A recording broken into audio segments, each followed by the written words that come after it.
I know this is disgusting, but this helps and it sticks, literally.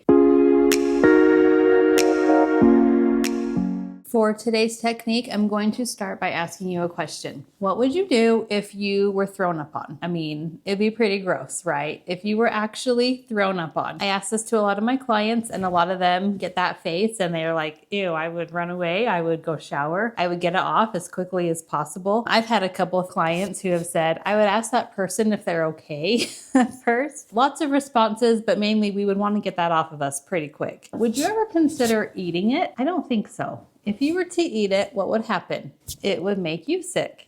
So this is the same, physically as it is emotionally. Now think about, have you ever been thrown up on emotionally? Have you ever been thrown up on by someone's words? And did you eat it? Did that make you sick? And then what did you do? Maybe you threw up on someone else, yourself, self-harm. This can look like so many different things. What we want to work on is first recognizing when we're being thrown up on by someone else. This obviously can be extreme where it gets into abuse, or it can just be kind of a daily thing where maybe your spouse or your kids or friend is throwing up on you and you don't really realize that you're eating it most of the time. Think about how it's affecting you throughout your day and your week. Is it making you sick? What does it look like to be thrown up on? Because sometimes we can't control that, but then wash it off. What does it look like to be able to go listen to that person, have that empathy towards them, but then wash off that throw up so we're not taking it in ourselves? So this is a really good technique to think about how you can set that boundary where you can be empathetic, but not eat the throw up. The more that you start to identify this with people around you, you can really tell when you're being thrown up on.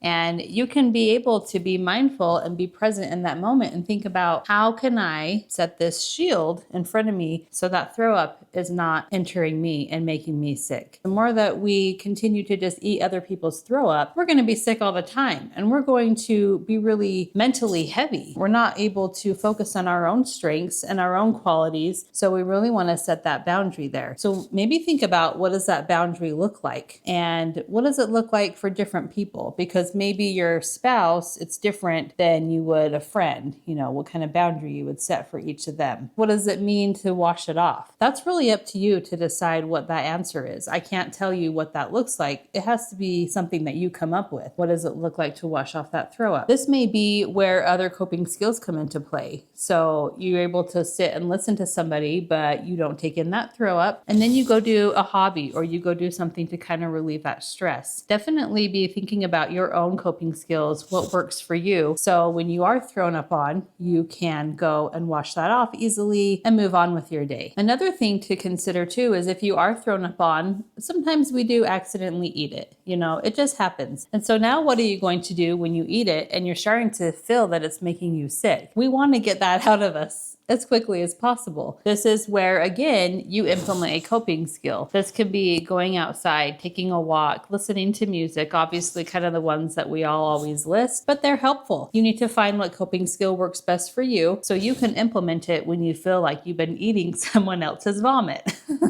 I know this is disgusting, but this helps and it sticks, literally. I tell this to a lot of my clients, and this is one of the skills that they always come back and they talk to me about, and they say, I remembered this one, and I'm able to now identify when someone in my life is throwing up on me, and I can set that shield up and listen, but not take it in and eat it. The last thing I want to mention with this is, sometimes we are just sick and we may be throwing up on someone else. So this is a good time to also consider, where can you properly throw up where you're not throwing up on others? So in other words, where can you have an outlet where you are safely getting rid of these negative emotions, or you're letting yourself sit with them for a little bit and then you're able to move on and move forward, where you're not harming other people or throwing up on other people. So we want to make sure that when we are throwing up, we throw up in the proper place, letting ourselves sit with that emotion in a healthy way so we can process it. We're going to talk much more about these things in the future, sitting with emotions. I'll talk about mindfulness, meditation. We'll talk about CBT models, all sorts of things. So I hope that this is a helpful skill that you can start to implement this week. So again, let's just notice when you maybe are